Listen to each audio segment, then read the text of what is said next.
ഈ അക്കാഡമിക് ഇയറിൽ കോടതി വിധിയുടെ അടിസ്ഥാനത്തിലും അതുപോലെ തന്നെ വിദ്യാഭ്യാസ അവകാശ നിയമത്തിലും വിദ്യാഭ്യാസ ചട്ടങ്ങളിലും പറയുന്ന ഇതനുസരിച്ച് രാവിലെ 15 മിനിറ്റും വൈകുന്നേരം 15 മിനിറ്റും അധികമായി ഒരു ദിവസം അരമണിക്കൂർ അധികമായി എടുക്കുന്നതിന് വേണ്ടി തീരുമാനിച്ചിരുന്നു. ഇതിനെ സംബന്ധിച്ചിടത്തോളം ചില പ്രതിഷേധങ്ങളും ചില പരാതികളും ലഭിച്ചിരുന്നു. പൊതുവിദ്യാഭ്യാസ വകുപ്പിനെ സംബന്ധിച്ചിടത്തോളം പ്രതിഷേധങ്ങളും പരാതികളുമായി മുന്നോട്ട് പോകുന്നതിൽ താല്പര്യമില്ല. അതിൻ്റെ അടിസ്ഥാനത്തിൽ ഇന്ന് മാനേജ്മെൻറ്റ് അസോസിയേഷനുകളുടെ യോഗം വിളിച്ചിരുന്നു. CMS, KPSMA, aided school management association, Madrasa board, Muslim education society, LMS, SN trust, SNDP Yogam schools, Kerala aided school management association, Samastha EK, AP വിഭാഗം, NSS സ്കൂൾസ് തുടങ്ങിയ കേരളത്തിലെ എല്ലാ എയ്ഡഡ് മാനേജ്മെൻറ്റിനും പ്രതികരിക്കുന്ന ആൾക്കാർ പങ്കെടുത്തിരുന്നു. എല്ലാവരുടെയും അഭിപ്രായങ്ങൾ കേട്ടു.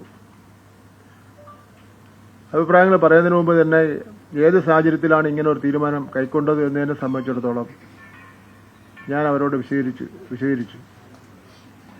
അതിനുശേഷം എല്ലാവരും അഭിപ്രായം പറഞ്ഞു. മഹാഭൂരിപക്ഷം വരുന്ന ആൾക്കാരും ഗവൺമെന്റിന്റെ തീരുമാനത്തെ സ്വാഗതം ചെയ്തു അവർ അംഗീകരിക്കുന്ന നിലപാടാണ് സ്വീകരിച്ചത്. ചർച്ചയിലൂടെ ചില ആൾക്കാർ ഇത് ഉച്ചയ്ക്ക് ആക്കിയ പോലെ ഈ അരമണിക്കൂർ വൈകുന്നേരം ആയാൽ എന്താ എന്നെല്ലാം പറഞ്ഞുള്ള ഒരു ചില അഭിപ്രായ പ്രകടനങ്ങളെല്ലാം സ്വാഭാവികമായിട്ട് നടത്തുന്ന അഭിപ്രായ പ്രകടനങ്ങളെല്ലാം നടത്തിയിരുന്നു. അതിന്റെ പ്രയാസങ്ങളെ സംബന്ധിച്ചിടത്തോളം ഞാൻ അവരോട് സൂചിപ്പിക്കുകയുണ്ടായി. പ്രയാസങ്ങളെന്ന് പറഞ്ഞാൽ 2025 മെയ് 31 സർക്കാർ ഉത്തരവാണ് ആദ്യമായിട്ട് ഇറങ്ങുന്നത്. അതിൽ പറയുന്നത് ക്ലാസ് 1 മുതൽ ക്ലാസ് 4 വരെ 198 പ്രവൃത്തി ദിവസങ്ങളുണ്ടാവണം. ക്ലാസ് 5 മുതൽ 7 വരെ 200 പ്രവൃത്തി ദിനങ്ങൾ ഉണ്ടാവണമെന്നാണ് പറയുന്നത്. ക്ലാസ് 8 മുതൽ 10 വരെ 204 പ്രവൃത്തി ദിനങ്ങളായി കൊണ്ടുമാണ് ഈ മെയ് മാസം 31 ഉത്തരവ് ഇറങ്ങുന്നത്. അതിൽ LP വിഭാഗം സ്കൂളുകൾക്ക് അധിക പ്രവൃത്തി ദിവസം ഇല്ല. UP വിഭാഗം സ്കൂളുകളിൽ ആഴ്ചയിൽ 6 പ്രവൃത്തി ദിനം വരാത്ത രീതിയിൽ 2 ശനിയാഴ്ചകൾ ഉൾപ്പെടുത്തിക്കൊണ്ടും ഹൈസ്കൂൾ വിഭാഗം സ്കൂളുകൾക്ക് 6 ശനിയാഴ്ചകൾ ജൂലൈ ഉൾപ്പെടുത്തിക്കൊണ്ടുമാണ് കലണ്ടർ തയ്യാറാക്കിയിട്ടുള്ളത്.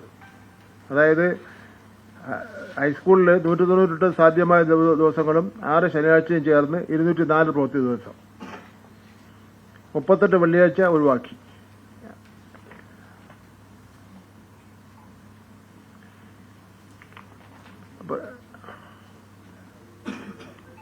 അപ്പൊ ഇതെല്ലാം വെച്ചുകൊണ്ടാണ് രാവിലെ 15 മിനിറ്റും ഉച്ചകഴിഞ്ഞ് 15 മിനിറ്റും അധിക പ്രവൃത്തി സമയം ഉൾപ്പെടുത്തി പീരീഡുകൾ ക്രമീകരിച്ചിട്ടുള്ളത്. അതായത് 10 മണിക്ക് തുടങ്ങുന്ന ക്ലാസ് 9:45 തുടങ്ങണം. അടുത്ത ഒരു പീരീഡിലേക്ക് 10:30 ആകുമ്പോൾ ഒരു പീരീഡ് കഴിയും. അപ്പൊ 45 മിനിറ്റ് ആവും. ഒരു കുട്ടിക്ക് 10 മിനിറ്റ് ആയിരിക്കും.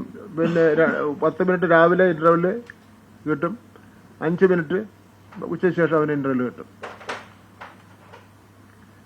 ഉച്ചയ്ക്ക് ഇടവേളയ്ക്ക് 1 മണിക്കൂർ കിട്ടും. അപ്പൊ ഇത് ആകെ രാവിലെ മാത്രമാണ് ഈ 15 മിനിറ്റ് പ്രശ്നം ബാധിക്കുന്നത്. വേറെ ഒരു ബാധിക്കുന്ന പ്രശ്നമില്ല. 10 മണിക്ക് തുടങ്ങുന്നത് 9:45 ആരംഭിക്കുന്നു.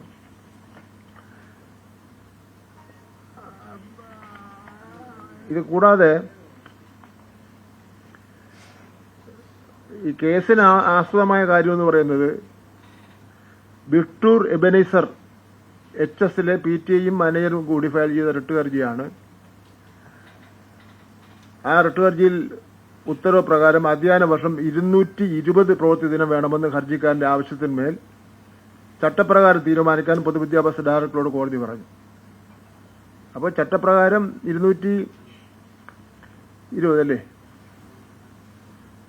20 പ്രവൃത്തി ദിനം അത് ചട്ടപ്രകാരം തീരുമാനിക്കലാണ് കോടതി DGയോട് പറഞ്ഞത്. ഇതിന്റെ അടിസ്ഥാനത്തിൽ പൊതുവിദ്യാഭ്യാസ ഡയറക്ടർ ഹർജിക്കാരനെ കേൾക്കുകയും ഏപ്രിൽ മാസം 25-ാം തീയതിയിൽ ഒരു ഉത്തരവ് ഇറക്കുകയും ചെയ്തു. എന്നാൽ ഉത്തരവിറക്കി കലണ്ടറിൽ ഉൾപ്പെടുത്താനും തീരുമാനിച്ചു. എന്നാൽ ആ ഉത്തരവിനെതിരെ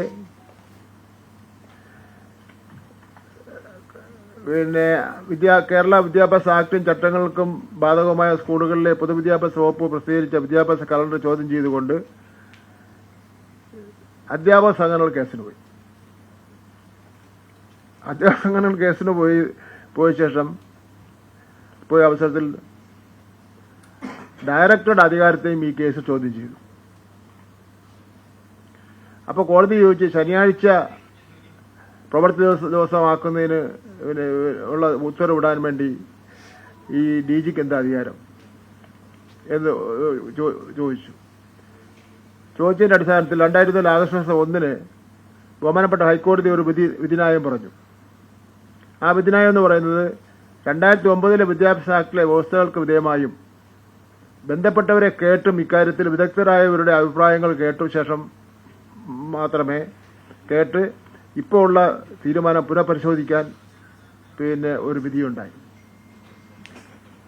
ഇതിന്റെ അടിസ്ഥാനത്തിൽ 2024 മെയ് മാസം 25-ാം തീയതി ഈ പൊതുവിദ്യാഭ്യാസ ഡയറക്ടറുടെ തീരുമാനവും 25 ശനിയാഴ്ചയിൽ പ്രതിദിനങ്ങളാക്കിയ വിദ്യാഭ്യാസ കലണ്ടറും നിയമപരമായി നിലനിൽക്കില്ല എന്ന് പറഞ്ഞുള്ള ഉത്തരവ് കോടതി ഇറക്കുന്നതിന് വേണ്ടി തയ്യാറായി. അതിന്റെ അടിസ്ഥാനത്തിലാണ് 2024 ആഗസ്റ്റ് മാസം 1 ബഹുമാനപ്പെട്ട കോടതി നിർദ്ദേശമനുസരിച്ച് ഒരു ഉന്നതതല കമ്മിറ്റിയെ ഇത് പഠിക്കുന്നതിന് വേണ്ടി നിയോഗിച്ചത്. 5 അംഗങ്ങളെ ഉൾപ്പെടുത്തിക്കൊണ്ടുള്ള ഒരു സമിതിയെ രൂപീകരിച്ചിരുന്നു. ആ സമിതി നൽകിയിട്ടുള്ള നിർദ്ദേശം കോടതിക്ക് തുല്യമാണ്. കോടതി പറഞ്ഞ അനുസരിച്ചാണല്ലോ. അത് പ്രകാരമാണ് ഇപ്പോൾ കാണുന്ന 15 മിനിറ്റ് രാവിലെയും വൈകുന്നേരം 15 മിനിറ്റും കൂടുതൽ എടുക്കുന്നതിന് വേണ്ടി പുനഃക്രമീകരിക്കുന്നതിന് വേണ്ടി തീരുമാനിച്ചു. ഇതിൽ നിയമങ്ങളും ചട്ടങ്ങളും നോക്കിയാൽ കേരള വിദ്യാഭ്യാസ ചട്ടങ്ങളിലെ അധ്യായം 7 ചട്ടം 3 പ്രകാരം ഓരോ സ്കൂൾ വർഷത്തിലും സാധാരണഗതിയിൽ ചുരുങ്ങിയത് പരീക്ഷാ ദിവസങ്ങൾ കൂടാതെ 220 സാധ്യമായ ദിവസങ്ങൾ ഉണ്ടായിരിക്കണമെന്നും എന്നാൽ പ്രത്യേകം ചൂണ്ടിക്കാണിക്കുന്നുണ്ട്.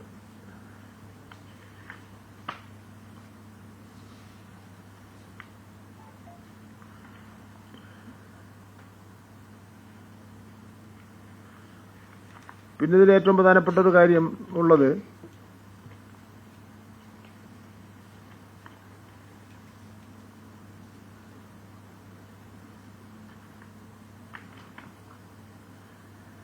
ഗുജറാത്തിൽ ഇത് 243 പ്രവൃത്തി ദിവസമാണുള്ളത്. ഗുജറാത്തിൽ. ഉത്തർപ്രദേശിൽ 233 പ്രവൃത്തി ദിവസമാണുള്ളത്. കർണാടകത്തിൽ 244 പ്രവൃത്തി ദിവസമാണുള്ളത്. ആന്ധ്രാപ്രദേശിൽ 233 പ്രവൃത്തി ദിവസമാണുള്ളത്. ഡൽഹിയിൽ 220 എന്നീ പ്രകാരമാണ് പ്രവൃത്തി ദിവസങ്ങളുള്ളത്. അപ്പോൾ ഈ സാഹചര്യങ്ങളൊക്കെ തന്നെ ഞാനിവിടെ എക്സ്പ്ലെയിൻ ചെയ്തതിനേക്കാൾ കുറച്ച് കൂടുതൽ കാര്യങ്ങളൊക്കെ തന്നെ ഈ പങ്കെടുത്ത സംഘടനകളെ ബോധ്യപ്പെടുത്തുകയും അവരുടെ അഭിപ്രായങ്ങൾ കേൾക്കുകയും ചെയ്തു. അതിന്റെ അടിസ്ഥാനത്തിൽ ഇപ്പോൾ എടുത്ത തീരുമാനങ്ങളുമായി മുന്നോട്ട് പോകാനാണ് ഗവൺമെന്റ് തീരുമാനിച്ചിട്ടുള്ളത്. വേണ്ടി വന്നാൽ അടുത്ത അക്കാഡമിക് ഇയറിൽ പരാതികൾ ആർക്കെങ്കിലും ഉണ്ടെങ്കിൽ നൽകിയാൽ ആ സമയത്ത് അപ്പോൾ നമുക്ക് അന്നത്തെ സാഹചര്യം വെച്ച് നമുക്ക് പരിശോധിക്കാം. പരിശോധിക്കുമെന്ന് പറയുമ്പോൾ കോടതി വിധിയുണ്ട്, നിയമങ്ങളുടെ ഭേദഗതിയുണ്ട്. അത്തരം കാര്യങ്ങളെല്ലാം കൂടെ അടുത്ത വർഷം പരിശോധിക്കുന്നതിൽ ഗവൺമെന്റിന് ഒരു വ്യത്യസ്തമായ അഭിപ്രായമില്ല. പക്ഷെ ഇപ്പോൾ എടുത്ത തീരുമാനവുമായി ഗവൺമെന്റ് മുന്നോട്ട് പോകാൻ തന്നെയാണ് തീരുമാനിച്ചിട്ടുള്ളത്. ഇപ്പൊ എടുത്ത തീരുമാനം എന്താ? 15 രാവിലെയും 15 വൈകുന്നേരം അവരെ പറഞ്ഞ് മനസ്സിലാക്കിച്ചു.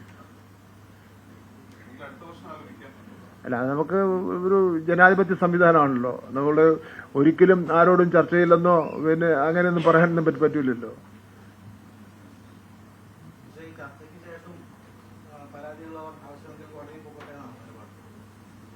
കോടതിയിൽ പോകണമെന്നോ അല്ല, അത് അവര് പോട്ടേതോ പരാതിയുള്ളവർക്ക് വേണമെങ്കിൽ കോടതി പോവാം. അതൊന്നും നമ്മൾ പറയേണ്ട കാര്യമില്ലല്ലോ.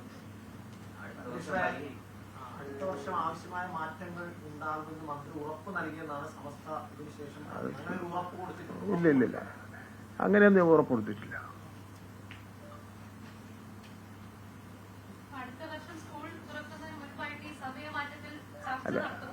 അല്ല, അതൊന്നുകൂടെ വ്യക്തമാക്കാം. നമ്മളൊരു ജനാധിപത്യ സംവിധാനമാണല്ലോ. ഒരു തീരുമാനം എടുത്തു.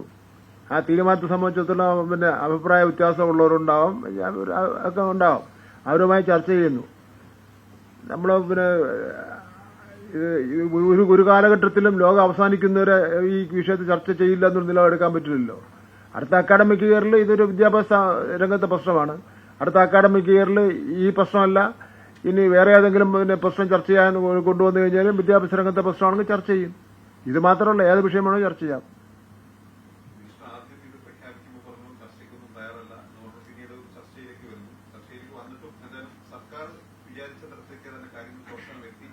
അതെ, അതുകൊണ്ട് അങ്ങനെ തന്നെയല്ലോ ആദ്യമേ പറഞ്ഞല്ലോ.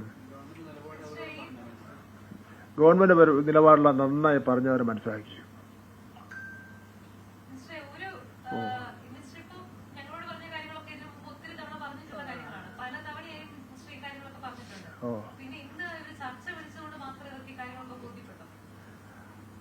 അത് അവരോട് തന്നെ ചോദിക്കേണ്ട കാര്യമാണ്. അവർക്ക് ഇത്രയും ദിവസം ബോധ്യപ്പെടാത്തതുകൊണ്ടാണല്ലോ അവർ ചർച്ചയ്ക്ക് വരികയും ഞാൻ പറയുന്ന കാര്യങ്ങൾ ശ്രദ്ധാപൂർവം കേട്ടിരുന്നു.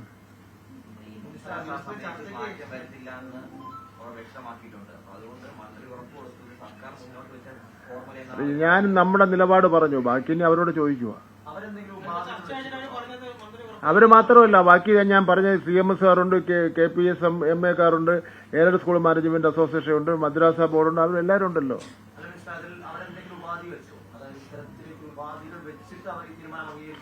അങ്ങനെ ഒരു ഉപാധിയൊന്നും വച്ചിട്ടില്ല. അങ്ങനെ വച്ചിട്ടുണ്ടെങ്കിൽ തന്നെ അത് ഇവിടെ പറയാൻ പറ്റുന്ന ഉപാധികളായിരിക്കില്ല.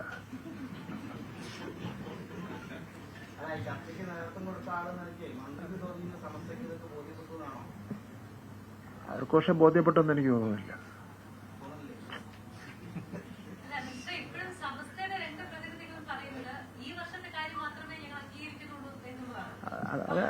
ഈ വർഷം അതൊക്കെ നമ്മുടെ അഭിപ്രായങ്ങൾ ഓരോരുത്തരും ഓരോ വാക്കിനും ഓരോ സെന്റൻസിനും നമ്മൾ എന്തിനാണ് അവരുടെ അഭിപ്രായം?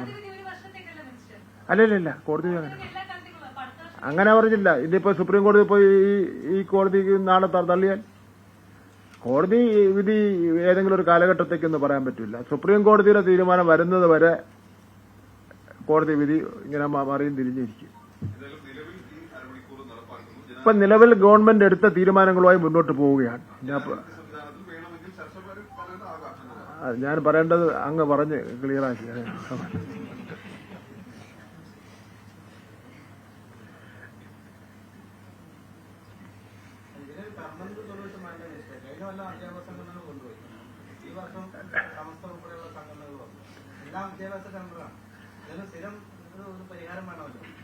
എന്ത് ചെയ്യാൻ പണിയണ്ട? ജനാധിപത്യ സംവിധാനമല്ലേ?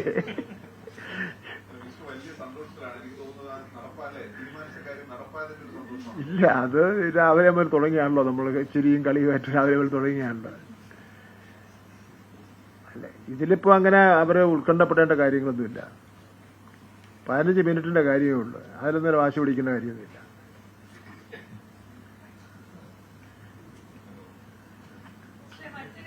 ഓ,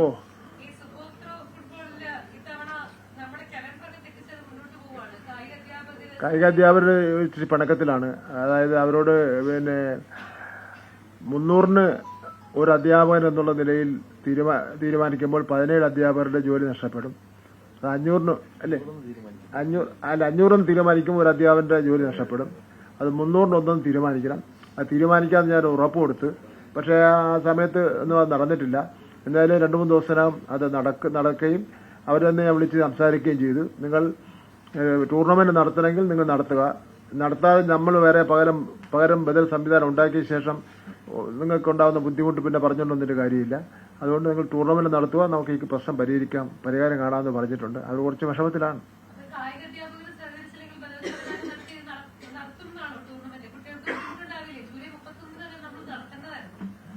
അത് ബുദ്ധിമുട്ടില്ലാതെ നടത്തി തീർക്കാം, കുഴപ്പമില്ല. ഉറപ്പല്ലേ, പ്രത്യേകിച്ച് ഫുട്ബോളും കൂടെ അല്ലേ.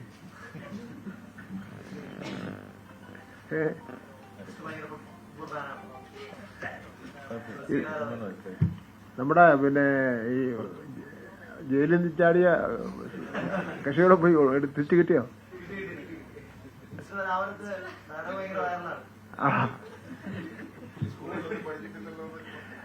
അത് ഞാൻ പറഞ്ഞത്, ആരോ ഒന്ന് നമ്മുടെ വിദ്യാഭ്യാസ കാര്യങ്ങൾ വളരെ സീരിയസ് ആയിട്ട് ചർച്ച ചെയ്തുകൊണ്ടിരിക്കുന്ന ഇടയിൽ ആരോ ഒരു സുഹൃത്ത് ചോദിച്ച് എന്ത് സാബി, ഇപ്പൊ ഞാൻ പറഞ്ഞ കേരളത്തിലെ സ്റ്റുഡന്റ് ഒന്നും അല്ലല്ലോ വിദ്യാഭ്യാസ ആണോ? ഇന്ന് അവസാനിപ്പിക്കാം, നാളെ പറയും. ആ വിശീകരണം കിട്ടി. വിശീകരണത്തിൽ അവരതെല്ലാം നിഷേധിച്ചിരിക്കുന്നു. അവര് മാനേജ്മെന്റ് അതെല്ലാം നിഷേധിച്ചിട്ടുണ്ട്. ഇത് അവരുടെ ഭാഗത്ത് വീഴ്ചയില്ല, ഇത് എത്രയോ വർഷക്കാലമായി നിൽക്കുന്ന കാര്യങ്ങളാണെന്നൊക്കെ പറഞ്ഞ് അവരുടെ ഒരു മാനേജ്മെന്റ് ഒരു വിശദീകരണമുണ്ട്. ഇനി വേറെ എന്തെങ്കിലും ഉണ്ടെങ്കിൽ ഖേദം പ്രകടിപ്പിച്ചുകൊണ്ടൊക്കെ ഒരു കത്ത് തന്നിട്ടുണ്ട്. 2-3 ദിവസം VS-ന്റെ കാര്യങ്ങളൊക്കെ ആയതുകൊണ്ട് എനിക്കൊന്നും ഞങ്ങൾക്ക് നിൽക്കാൻ പറ്റില്ല. നാളെ അതിനെ സംബന്ധിച്ചിടത്തോളം തീരുമാനം. അതെ, നാളെ അതിനെ സംബന്ധിച്ചുള്ള തീരുമാനം പറയും അല്ലേ? നാളെ പറയും. നാളെ എത്ര മണിക്ക് സമയം? അല്ല, നടപടി എന്നല്ല, നാളെ എത്ര മണിക്ക് പത്രസമ്മേളനം എന്ന് പറഞ്ഞാൽ നിങ്ങൾ ചോർത്തിക്കളയും. അതുകൊണ്ട്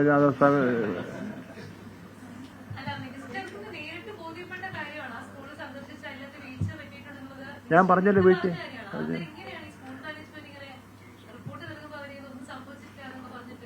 അല്ല, സാധാരണ ഒരു കുറ്റം ചെയ്തവർ ഞാൻ ഇത് കുറ്റം ചെയ്തു എന്ന് പറയില്ലല്ലോ, അവർ നിഷേധിക്കലുള്ളൂ.